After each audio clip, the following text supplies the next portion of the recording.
Hello and welcome into another edition of the Potbelly Pigskin Fantasy Football Podcast. It is a little bit different of a show tonight. It will be a one-man show. Unfortunately, there's just some things that came up, so Graham won't be joining us. We should have Graham and Zach both back next week. So I'll just get right on into it, and we'll take a look at the news just starting off tonight. So most importantly, Austin Eckler was placed on the COVID list. So, I mean, everybody thought he wasn't going to be playing this week. It's pretty much certain now. Pete Carroll said that Russell Wilson got landed on one of his dropbacks. It's going to be a factor in the game against Chicago, but he's still going to play. Lamar Jackson did not practice again today with his ankle injury. Matt Rule said that Cam Newton's going to start. Julio was a full participant at practice, but honestly, I'm not bothering. I'm completely out on Julio. So Antonio Gibson, he has a toe injury. He did not participate in Wednesday's practice. Brandon Cooks is on the reserve COVID list along with the kicker from Houston. Elijah Mitchell has been ruled out for Thursday night's game. And Bruce Arians did say that Antonio Brown looks like he did before the ankle injury.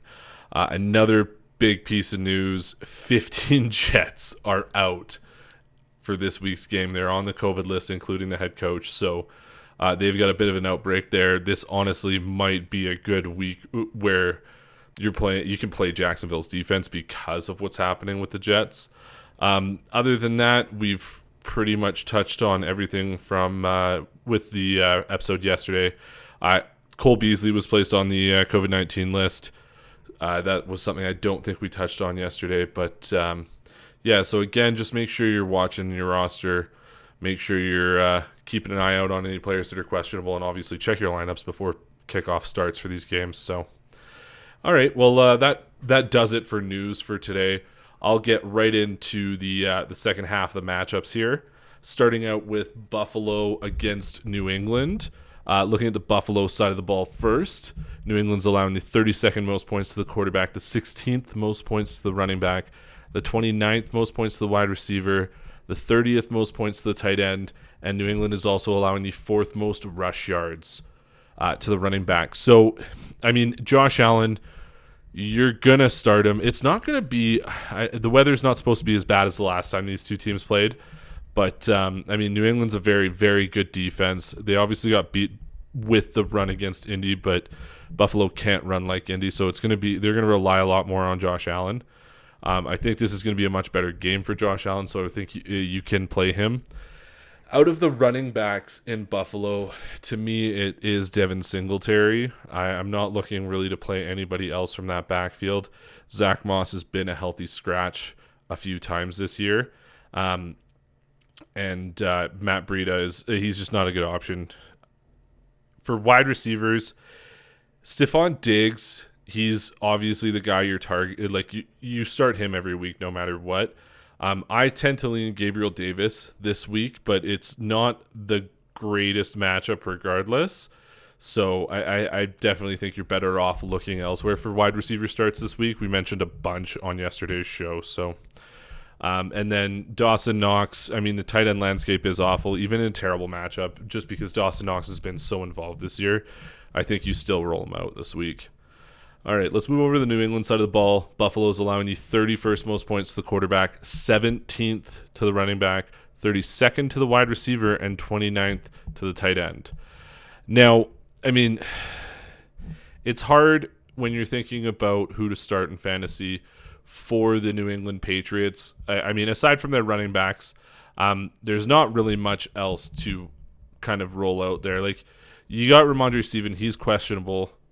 You got Damian Harris, he's questionable as well.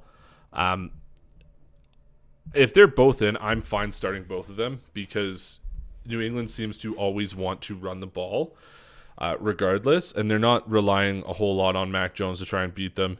I'm not looking to play any of the wide receivers. It's roulette, wide receiver roulette with the Patriots. You don't know who's going to do what in what week.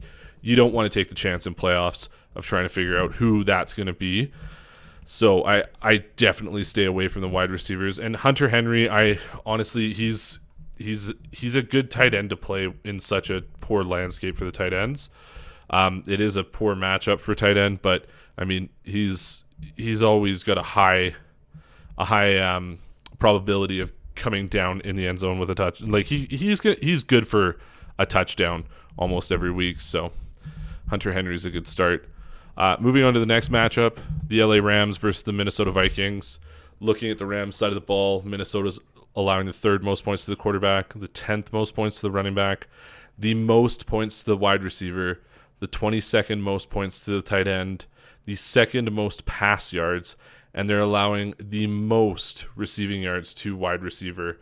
So Stafford, great start this week.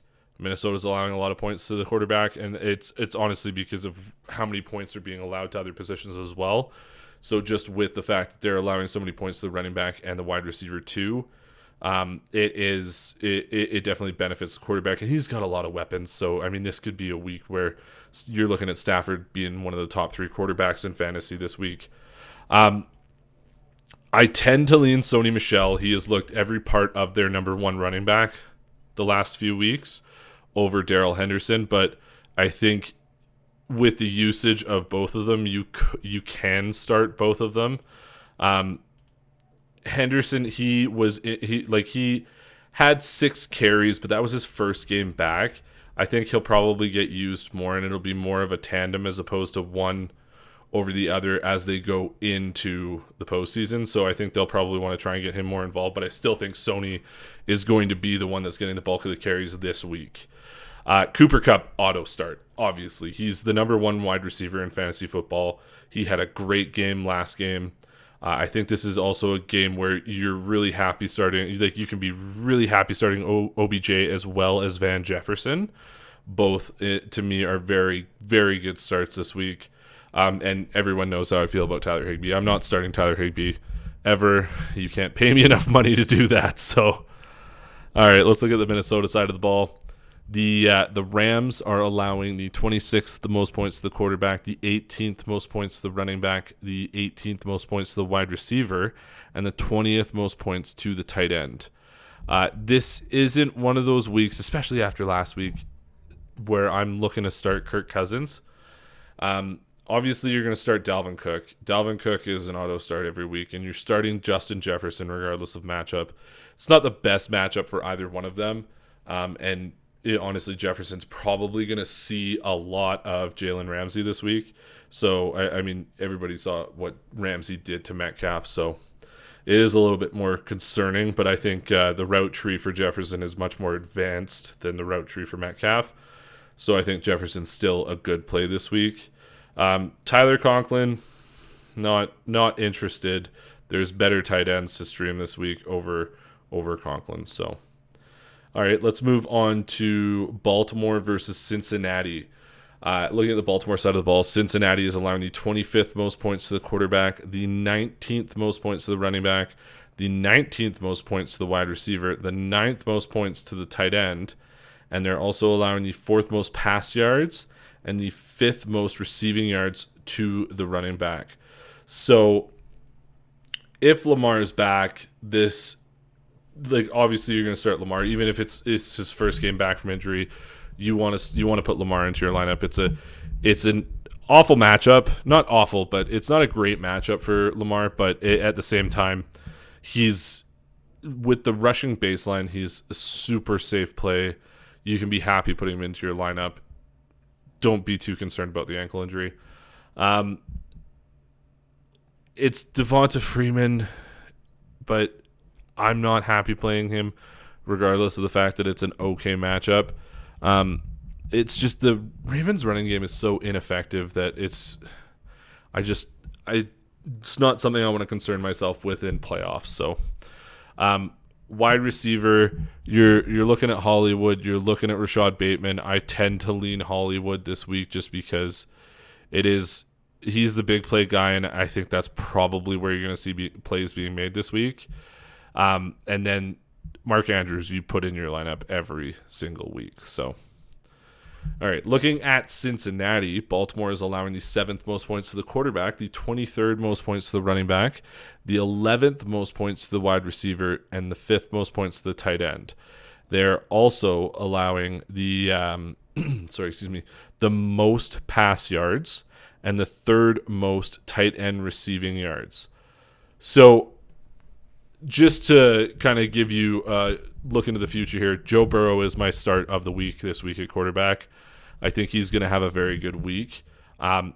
Joe Mixon, he's going to play. He doesn't have a questionable tag. He's not carrying an injury designation. He's going to play this week. It's not the best matchup, but I think you should still be putting Joe Mixon out there regardless. Jamar Chase, you're going to start him. Tyler Boyd's come on a little bit this last week. I'm happy, honestly, starting all 3 wide receivers, Chase, Boyd, and Higgins. But I also think this is... And he had a big game against these guys the last time they played. But CJ Uzomah, I think he's a Raven killer. So if he's on your waivers and you're looking for a tight end this week, I mean, Uzomah, the last time he played Baltimore, he was the number 1 tight end on the week. So Uzomah, definitely a good start this week. If he's there, go get him. All right, looking at Chicago against Seattle. Looking at the Chicago side of the ball, Seattle's allowing the 19th most points to the quarterback, the 3rd most to the running back, the 27th most to the wide receiver, the 6th most to the tight end. Seattle's also allowing the 3rd most pass yards and the most receiving yards to the running back. So, honestly, Justin Fields, he still had a half-decent week last week, even though they scored next to no points. I think this is another okay week to play Justin Fields. He is carrying a questionable injury designation going into this week, but he's still expected to play. He was limited at practice today, so I think he's still going to be playing this weekend. You're looking at David Montgomery, and that's about it in the backfield for Chicago, and this is an awesome matchup for him. And, I mean, he can catch the ball, so... I mean, Seattle's allowing the most receiving yards to the running back in the league, so I think Montgomery is a smash play this week. Darnell Mooney is the best wide receiver on Chicago, but this is a week where I'm going to temper expectations. Obviously, he's been really good previous weeks, but I mean, not all previous weeks. Like he was okay last week. The 2 weeks before that wasn't great, but prior to that, we're looking at pretty good numbers for a wide receiver, over 100 yards in 2 games, as well as had a touchdown in 2 out of 3 games. So, but I think this is not a week where you want to start Darnell Mooney. Cole Kmet is one of those tight ends that I would rather stream this week over the previous mentioned tight ends like Conklin. Just with Seattle allowing the 6th most points to the tight end, that's where you want to go looking. You want to look at spots like that where it's definitely beneficial to the tight end position. Moving on to the Seattle side of the ball, Chicago's allowing the 5th most points to the quarterback, the 13th most points to the running back, the 5th most points to the wide receiver, and the 26th most points to the tight end. You're gonna start Russ. This is a good game to start Russ. He's going to be running the ball probably a little bit more than he has. But obviously that's going to provide you points rushing the ball. You're looking at Rashad Penny, in my opinion. I know everybody said DJ Dallas is the one who got the touchdown last week, but Rashad Penny definitely looked like I watched the whole game. Rashad Penny looked like the better back. He went away with injury, came back in the game. So if I'm having to choose, it's Rashad Penny, in my opinion. DK Metcalf, good start. Tyler Lockett is probably going to be back from the COVID list, so I think he is also another great start. Somebody that is kind of surprising me with their usage in Seattle is Gerald Everett. He has been actually pretty good from a tight end perspective. I know it's not a great matchup against Chicago because Chicago has some really good linebackers, but you're talking about a guy who's getting 4 or 5 targets a week right now. And to be completely honest, 4 or 5 targets for a tight end, it's beneficial looking at those numbers. So, I mean, it's going to turn into something that's not going to kill your week. And honestly, that's kind of what you want from the tight end position.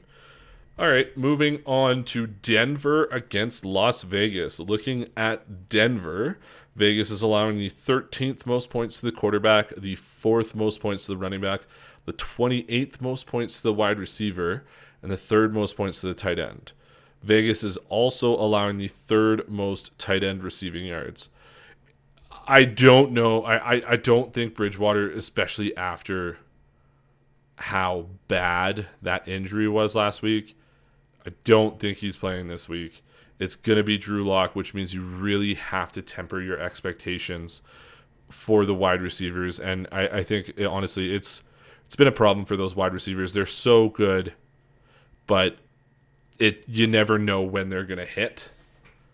And I just think it's even less of a chance with Drew Lock at the helm. So Javonte Williams and Melvin Gordon, both really good starts. They're both carrying questionable tags into this week, so obviously pay attention if you have them in your lineup. You want to make sure that you're paying attention, make sure they're not out prior to the game. It is an afternoon game too, so obviously you want to make sure you can have something to pivot. Hopefully they announce what's happening with them earlier in the day. Hopefully they get a full practice in. Hopefully this is just maintenance. It is a really, really good matchup for the tight end, but it's the same problem with the wide receivers. Even though it's a great matchup, the quarterback position is so lacking in Denver that it affects the fantasy output for those pass catchers. So I'm not confident in Noah Fant. But yeah, it's really, really tough. I'd rather go with safer plays at the tight end position than the play in Noah Fant this weekend. So, all right. So looking at Vegas, Denver's allowing the 30th most points to the quarterback, the 22nd most points to the running back, the 25th most points to the wide receiver, and the 32nd most points to the tight end. So I'm not looking, if I have a Raider on my team, I'm not really looking to start anyone other than probably Josh Jacobs this week, and it's only because of how much volume Jacobs has been getting. He's a really safe, like, if your running back's getting 15 touches, at least 15 touches in a game, that's a pretty safe floor. I know it's not a great matchup. Derek Carr, not a good streaming candidate this week. Hunter Renfro, I know he's been awesome, but I don't think this is a week where you're really excited to start Hunter Renfro. You really have to temper expectations. Darren Waller is still listed as questionable, and honestly, it's a really tough matchup for the tight end. I'm not looking to play Darren Waller this week if he's hobbled and in a tough matchup. It's not something you really want to look at this week.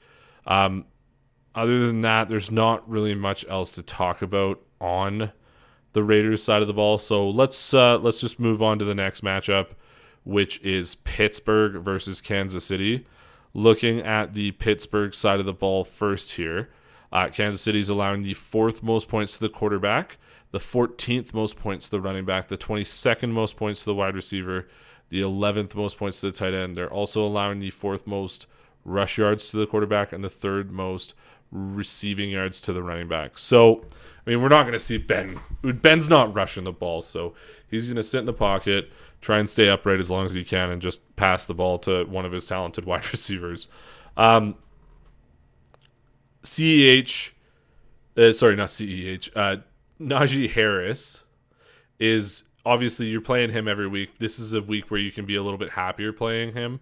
It's a pretty decent matchup against the running back, as well as they're allowing the 3rd most receiving yards to the running back, and Najee's game includes pass catching, so he's a great start this week, especially in PPR. Deontay Johnson is probably the only wide receiver I want to play in Pittsburgh this week, just because I think Claypool's usage just isn't enough, and it's not a great matchup. If it was a better matchup, obviously, I might roll Claypool out, but not this week. And then Pat Freiermuth, he did suffer his 2nd concussion. He did not practice concussion last game, but he also didn't practice today. So, I mean, it is it is a decent start, and obviously, like we've talked about many times, the tight end landscape it's not great. He's a pretty good tight end. He is being used a lot by Ben.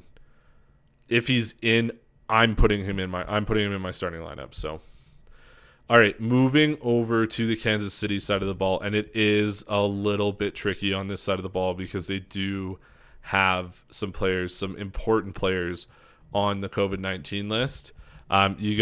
You're putting in Patrick Mahomes, regardless of if he's missing some of his key pieces, but So Pittsburgh, I'll go over the numbers first. Pittsburgh's allowing the 23rd most points to the quarterback, the 7th most points to the running back, the 16th most points to the wide receiver, and the 25th most points to the tight end. Pittsburgh is also allowing the 3rd most rush yards to the running back. You're putting in Mahomes. CEH, this is a really good matchup this week, so you can play him with a lot of confidence. Tyreek Hill is on the COVID-19 list. He's unlikely to play. Travis Kelce is also on the COVID-19 list, so he's also likely to play. Maybe for all the Mecole Hardman truthers out there, maybe this is the week. Maybe this is the week where you're super excited about Hardman, but I think it's probably going to be a wide receiver by committee kind of deal if Hill's not playing, and I'm not looking to start another tight end even if Kelce's out. So I will probably leave that alone. But another good option. Kansas City's defense has been much improved over the last few weeks, so I think they are somebody that you can definitely start this week. All right, looking at Washington versus Dallas.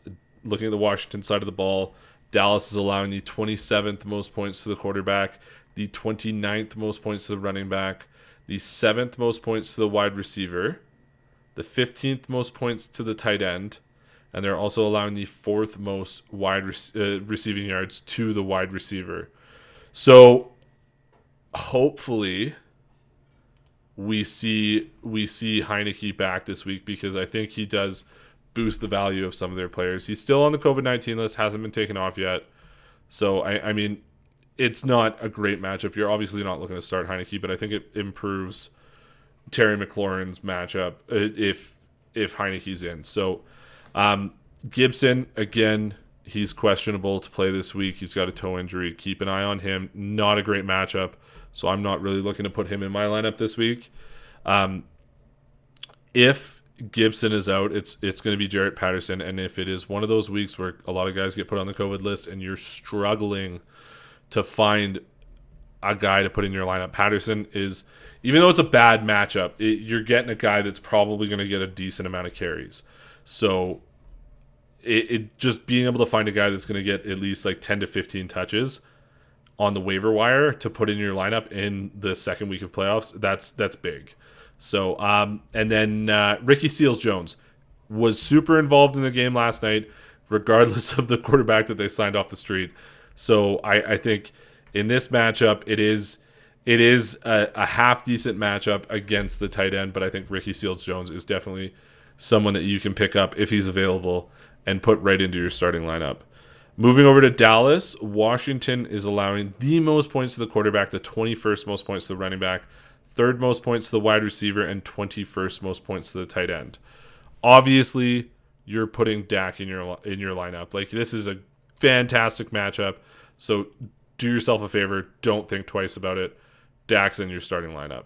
Zeke, this is a tougher matchup for Zeke, and I know it's 21st to the running back, but Washington has been improving week after week against the running back. Their defensive line is playing a lot better. Zeke has had his touches have definitely been going down. He had 16 last week, 16 rush attempts last week and 4 receptions. So I mean, it's still a pretty good number, but I think I think they are trying to limit him, and like they're gonna win their division. So I mean, they might want to just try and keep Zeke as healthy as possible. Pollard is questionable, so I mean, if he's not in, maybe they do just lean on Zeke completely. I super excited to start both Amari Cooper and CeeDee Lamb. I think they're both great starts this week. I even think you can flex Michael Gallup going into this week. Dallas's defense this week, regardless of who the quarterback is, even if it's Heineke back, you can play Dallas's defense and you're not going to be in the negative. Like you're going to be in plus points there. So, all right, moving on to the last matchup of the week, Miami against New Orleans. So looking at the Miami side of the ball first, New Orleans is allowing the 20th most points to the quarterback, the 31st most points to the running back, the 12th most points to the wide receiver, the 24th most points to the tight end, and the 3rd most receiving yards to the wide receiver. So not a great matchup for Tua. Definitely go somewhere else if you're looking for a streaming QB. Awful matchup for the running back position in Miami. And honestly, I think just the running back situation in Miami, not a good one to try and be a part of. The wide receiver position, it's Jalen Waddle. Devontae Parker definitely was involved last week, and obviously with Fuller being out for the rest of the year, it is Devontae Parker and Waddle for the rest of the season. But I think it is going to be Waddle. Waddle was on the COVID list last week. He's off it and going to play this week. So, I mean, that's probably going to be a hit to Parker's utilization. But I mean, this is a good matchup. He's a pretty good flex play, but I think Waddle's definitely the bigger play there. Mike Gesicki, tough matchup, but honestly, he's one of those guys. He's just another one of those guys that's super talented, and I'll take the targets. Like he had 8 targets last week, so he's at 8, 11, 3, 6, 7, 8. Like he's getting targets. So take the targets and the opportunity with the talent. All right, looking at New Orleans, Miami is allowing the 21st most points to the quarterback, the 28th most points to the running back, the 6th most points to the wide receiver, and the 16th most points to the tight end. Miami is also allowing the 5th most receiving yards to the wide receiver. So, saying that, Taysom Hill, not a great matchup, but the guy runs the ball. So, safe floor, pretty happy putting him in my lineup, even though it's not a great matchup. Kamara, he's an every week start. You're going to play him because you probably paid a lot of draft capital to get him. The wide receiver position is probably the most interesting position for New Orleans going into this week. And, I mean, I tend to lean Marquez Callaway. He had 85% of the snaps. He had 9 targets last week. So he ended with 112 yards. And I think another one of I think he got called, they got called back on another big completion. So Callaway, in my opinion, is the guy if you're looking for a wide receiver on New Orleans, especially in this good of a matchup. It's Marquez Callaway. And then tight end, honestly, is irrelevant in New Orleans. So not really looking to play anything there. I'm not looking at Troutman. I'm not looking at anything else. So, all right. So that does it for the matchups for Week 16. So now we're gonna get into the start and sit decisions for the week, and I'll just go through mine and Graham's. I alluded to it earlier. My quarterback start of the week is Joe Burrow. It's a good matchup. They're in a good matchup against the Ravens. I think he's going to be throwing the ball quite a bit. He's obviously got the playmakers. I think you're going to see a pretty good week from Joe Burrow. Graham has Jimmy Garoppolo, and that's a pretty good start. He's playing tomorrow against Tennessee. They're allowing the 9th most points to the quarterback, so can't really complain there in regards to starting Jimmy G. I am sitting Derek Carr for reasons that I've already talked about in regards to playing Denver. It's a tough matchup. That honestly, the what that team's gone through this year with the coach, Henry Ruggs, and they've just had so many injuries. Like they lost one of their best defensive players in Jonathan Abram this week too. So I think as much as it pains me to say, I think the Raiders it's another write-off season for them. So Graham's sit was Taysom Hill. I get it. It is a tougher matchup. But like I said, I think the rushing baseline is pretty safe. My running back start of the week is James Robinson. He's going against the Jets. the Jets are allowing the most points to the running back in fantasy football.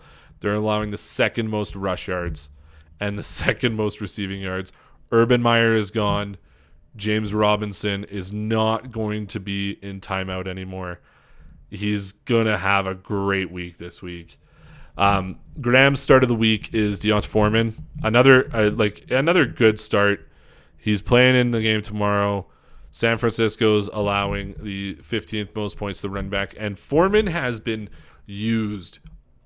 He has been used a lot by the Titans. He is their number one back. They're giving him a lot of carries regardless of if he's hurt or not. So, I mean, he's going to play more than likely, so it's a good start this week. My sit is Antonio Gibson. He's injured. It's a tough matchup. Don't really need to say any more than that. Graham's sit is Jeff Wilson against the Tennessee Titans. They're allowing the least points to the running back, so great sit there.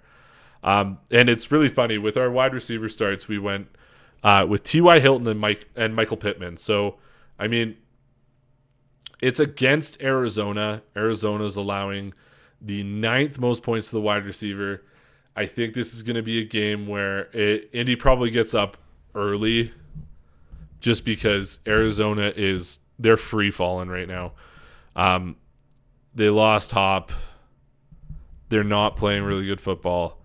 And I think they probably get up early. Indy gets up early, and then they run it out with Taylor.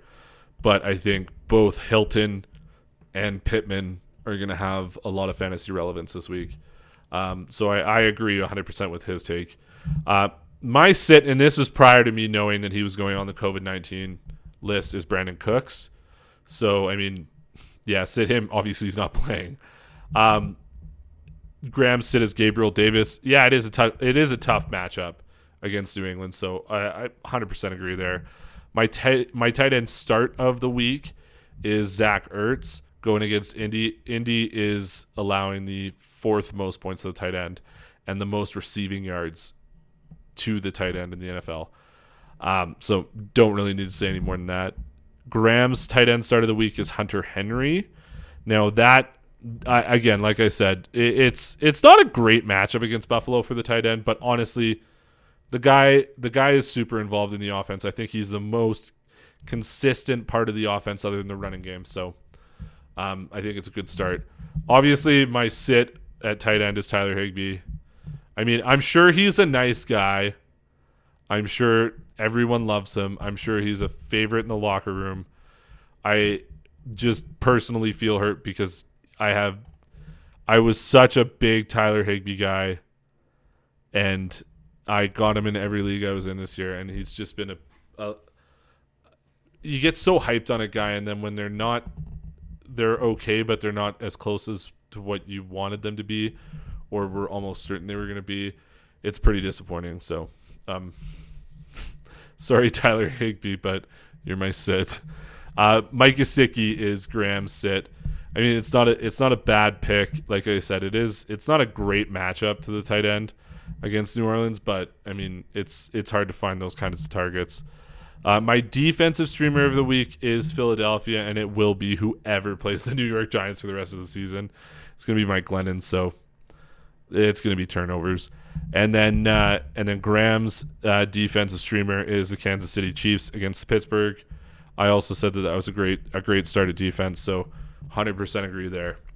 All right, into the last segment of the night, we get into bold predictions. So I'm going to start off with Graham's bold prediction because I do really like it. It's funny because the first time I looked at it, I was like, maybe that's just not bold enough. But honestly, it is bold. It is a bold prediction. His bold prediction for the week is Antonio Brown will be a top 5 wide receiver. I see this as very, very, very possible. It is a bold prediction because we're talking about top 5 wide receiver in a full slate of games. So in a not awesome matchup against Carolina, like they're allowing the 21st most points to the wide receiver, but there's just too many hurt pieces in Tampa, and Tom Brady really likes Antonio Brown. So I mean, I think he's going to be in the top 10 regardless. Top 5 definitely doable. Still bold. I'm going with my boy again. I'm going with the guy that came through in the biggest way out of any bold prediction I've made this year. And my bold prediction is, and I only predicted him to be top 5 last time, and he ended up being number 1. I am predicting that CJ Uzomah will be a top 3 tight end this week. So I last time he had 2 touchdowns against Baltimore, both were over 50 yards, and I think those were his only receptions. But like I said, Baltimore is allowing the 3rd most receiving yards to the tight end, so it's a great matchup for Uzomah. I think they're going to utilize him again this week. So, all right, so that does it for the show tonight. We will be back, hopefully full force. We'll be back next week. Thank you for listening or watching, however you're watching or however you're listening.